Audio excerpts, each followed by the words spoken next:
बिस्मिल्लाहिर्रहमानिर्रहीम। नाज़रीन अस्सलाम वालेकुम, खुश आमदीद कहते हैं आपको अपने YouTube channel the visible fact में।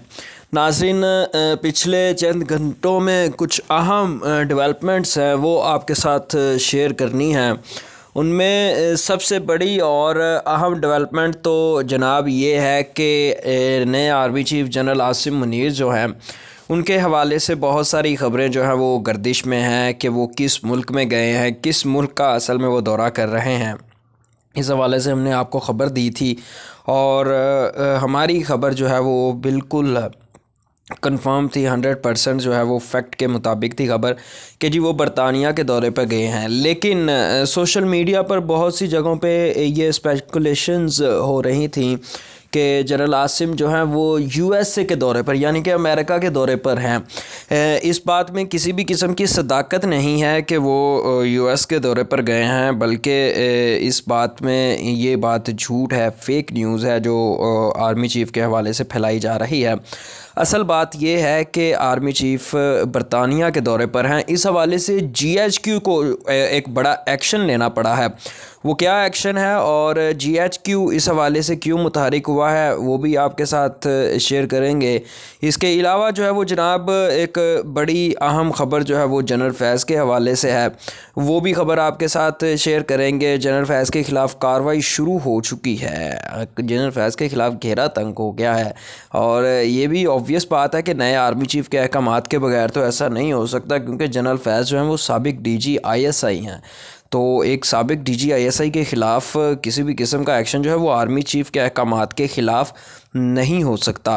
तो अब अगर आर्मी चीफ़ ने इस किस्म के अहकामात जारी किए हैं तो देखना ये होगा कि उन्होंने ये अहकामात जो हैं वो क्यों जारी किए हैं और वो क्यों चाहते हैं कि जनरल फैज़ के ख़िलाफ़ जो है वो कार्रवाई शुरू की जाए। तो इन तमाम ख़बरों की तफसीलात आज हम इंशाल्लाह आप तक पहुँचाएँगे। लेकिन उससे पहले कुछ दीगर अहम ख़बरें हैं। उनमें सबसे पहले तो यह है जनाब कि इस्लामाबाद की अदालत ने साबिक़ वज़ीर दाखिला शेख रशीद की दरख्वास्त ज़मानत मुस्तरद कर दी। District and session courts Islamabad में शेख रशीद की दरख्वास्त ज़मानत बाद गिरफ़्तारी पर समाअत हुई, जिस सिलसिले में शेख रशीद के वकला सरदार अब्दुर्राज़िक इंतज़ार पंजोथा, प्रोसिक्यूटर अदनान और मुद्दई वकील अदालत में पेश हुए। शेख रशीद के वकील सरदार अब्दुर्राज़िक ने दलाइल देते हुए कहा कि शेख रशीद की जानिब से साजिश और दो सियासी जमातों के दरमियान तसादुम कराने के तहत मुकदमा दर्ज किया गया। मुकदमे में लगाई गई दफ़ात वफाकी या सूबाई हुकूमत लगा सकती है, शहरी नहीं। मजहबी ग्रुपों, लसानी ग्रुपों या किसी कौमियत पर ऐसा बयान नहीं दिया जिस पर ऐसी दफ़ात लगे। उन्होंने कहा कि शेख रशीद इमरान खान से मुलाकात करके आए और इमरान खान के बयान का जिक्र किया। आसिफ जरदारी की जानिब से सिर्फ इमरान खान के ख़िलाफ़ हत्या के इज़्ज़त का दावा किया गया। शेख रशीद के वकील ने अदालत से दरख्वास्त ज़मानत मंजूर करने की इस्तदा की। प्रोसिक्यूटर ने दलाइल देते हुए कहा कि इस्लामाबाद हाई कोर्ट ने नोटिस मुअत्तल किया, मुकदमा दर्ज करने से नहीं रोका।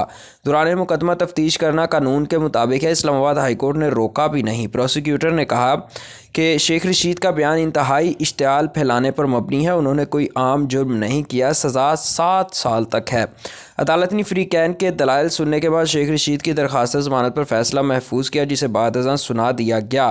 और ये जो फ़ैसला सुनाया गया इसके मुताबिक शेख रशीद की दरख्वास्त बाद गिरफ़्तारी के ज़मानत जो है वो मुस्तरद कर दी गई, यानी शेख रशीद जो है उनकी दरख्वास्त ज़मानत जो है वो मुस्तरद कर दी गई। इसके हवाले से जज साहब ने ये कहा, जी शेख रशीद ने जो इल्ज़ाम लगाया है उससे दोनों कारकुनों, जो दोनों पार्टियां हैं उनके कारकुनों के दरमियान इश्तियाल अंगेज़ी हो सकती थी, लड़ाई झगड़ा हो सकता था, जिसकी वजह से उन्होंने शेख रशीद की ज़मानत जो है वो मनसूख की है। अब आ जाते हैं अपनी एक अहम ख़बर की तरफ के जनाब फैज़ हमीद साहब जो हैं उनके ख़िलाफ़ किस किस्म की कार्रवाई शुरू हुई है। और ये ख़बर आज जंग में शाया हुई। जंग अखबार में उमर चीमा ने इस ख़बर को रिपोर्ट किया। हुआ कुछ यूँ है जनाब के हाल ही में एक फ़ैमिली बैरून मुल्क जाने के लिए एयरपोर्ट पहुंची। इमिग्रेशन तो आसानी से हो गया क्योंकि फ़ैमिली का कोई भी रुकन एग्ज़िट कंट्रोल लिस्ट पर नहीं था। जैसे ही ये लोग डिपार्चर लाउंज पहुंचे तो फ़ैमिली के सरबराह कर्नल ریٹائرڈ لیاقت علی وسیم کے سوا باقی تمام افراد کو بیرون ملک جانے سے روک دیا گیا۔ لیاقت ISI اسلام آباد آفس کے سربراہ ہیں اور وہ لیفٹیننٹ جنرل فیض حمید کے خاص آدمی تھے۔ معاملہ طے کرنے کے حوالے سے ان کے پاس کل اختیار تھا۔ پارلیمنٹ سے لے کر پاناما پیپرز کی تحقیقات تک اور نون لیگ کی قیادت کے خلاف احتساب کے دیگر کیسز تک وسیم نے اہم کردار ادا کیا۔ مریم نواز نے ایک مرتبہ ان کے خلاف ڈھکے چھپے انداز سے بات کرتے ہوئے کہا تھا کہ اسلام آباد میں سبھی جانتے ہیں کہ ایک ریٹائرڈ کرنل پارلیمنٹ چلاتا ہے۔ ISI میں قیادت تبدیل ہوئی تو وسیم کو مستعفی ہونے کے لیے کہا گیا۔ اب تک یہ واضح نہیں کہ وسیم کو باہر کیوں نہیں جانے دیا گیا، لیکن دی نیوز نے اس پوری کہانی کی تصدیق 3 مختلف ذرائع سے کی ہے۔ واقعہ 15 جنوری کو پیش آیا۔ حالات و واقعات سے آگاہ ایک ذریعے کا کہنا تھا کہ انٹیلیجنس کا ایک افسر امیگریشن کے لیے اس فیملی کی سہولت کاری کے لیے ان کے ساتھ آیا تھا اور بعد میں یہی افسر لیاقت کو واپس لے آیا۔ وہ لندن جانا چاہتے تھے جہاں وہ ماضی میں پاکستانی ہائی کمیشن میں سفارتکار کے فرائض سر انجام دے چکے تھے۔ فیض حمید سے تعلق رکھنے والے وسیم ہی وہ واحد افسر نہیں جن کی اسکروٹنی ہو رہی ہے۔ کئی ایسے افسران ہیں جن سے کچھ کیسز میں پوچھ گچھ کی گئی ہے اور انہیں مستعفی ہونے کے لیے کہا گیا ہے۔ فیض نے جیسے ہی ISI کا چارج چھوڑا تو ایجنسی کے ایک سویلین افسر رحمت اللہ خان کو سعودی عرب میں تعینات کیا گیا۔ 2 ماہ قبل ہی انہیں ریاض سے واپس بلا کر پوچھ گچھ کی گئی اور بعد میں انہیں پاکستان کے دور افتادہ علاقے میں تعینات کر دیا گیا۔ یعنی یہ اس طرح کا کیس ہوا ہے کہ اب PDM حکومت جو ہے وہ صرف سیاسی مخالفین کے خلاف نہیں بلکہ ملٹری میں جو ان کے مخالفین ہیں، جو فوج میں ان کے مخالفین ہیں، ان کے خلاف بھی متحرک ہو گئی ہے اور ان کے خلاف بھی وہ کیسز بنا رہے ہیں۔ اب آ جاتے ہیں جناب اپنے اہم خبر کی طرف، آرمی چیف کے دورے کی طرف، اور وہ کچھ خبر یوں ہے کہ آرمی چیف کے دورہ امریکہ کی بے بنیاد قیاس سرائیوں پر پاک فوج کا رد عمل سامنے آ گیا۔ Inter services public relations ISPR کی جانب سے جاری بیان میں کہا گیا ہے کہ army chief general Asim Munir برطانیہ کے دورے پر ہیں۔ تو یہ تو بات ایک کنفرم ہو گئی کہ آرمی چیف جو ہیں وہ امریکہ نہیں گئے بلکہ برطانیہ گئے ہیں۔ اب GHQ جو ہے وہ اس حوالے سے اس کا ایک بڑا بیان سامنے آیا ہے، ملکی سیاست کے حوالے سے GHQ کا ایک بڑا بیان ہے جو سامنے آیا ہے، وہ آپ کے ساتھ شیئر کرتے ہیں۔ GHQ نے صوبوں میں عام اور ضمنی انتخابات کے لیے پاک فوج، رینجرز اور FC دینے سے معذرت کر لی۔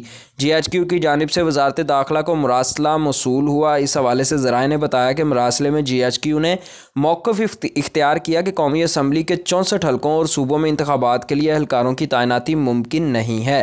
ذرائع نے مزید بتایا کہ مراسلے میں کہا گیا کہ صرف راجن پور میں قومی اسمبلی کے ضمنی انتخاب کے لیے پنجاب رینجرز دوسرے حصار میں موجود رہے گی۔ خیال رہے کہ الیکشن کمیشن نے ضمنی اور صوبوں میں عام انتخابات کے لیے پاک فوج اور رینجرز کی تعیناتی کی درخواست کی تھی۔ ذرائع نے مراسلہ سے متعلق بتایا کہ GHQ نے جواب دیا کہ سیکیورٹی اہلکار دہشت گردی کے خدشے کے پیش نظر ملک کے اندرونی اور بارڈر سیکیورٹی پر مامور ہیں اور سیکیورٹی اہلکار 27 فروری سے 3 اپریل تک ہونے والی ڈیجیٹل مردم شماری میں مصروف ہوں گے۔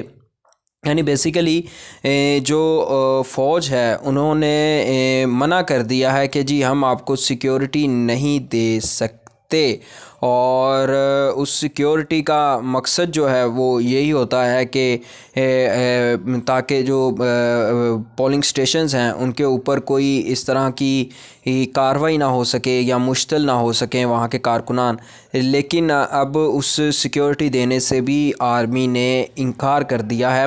اب آپ دیکھیے گا فیوچر میں اس چیز کو بھی بہانہ بنایا جائے گا الیکشن کمیشن کی طرف سے اور PDM کی حکومت کی طرف سے کہ جی ہمیں سیکیورٹی نہیں دی گئی تو اس لیے الیکشن جو ہے وہ نہیں ہو سکتے، الیکشن ڈیلے کے لیے اس چیز کو بہانہ بنایا جائے گا۔ جی تو جناب یہ تھی آج کی ویڈیو۔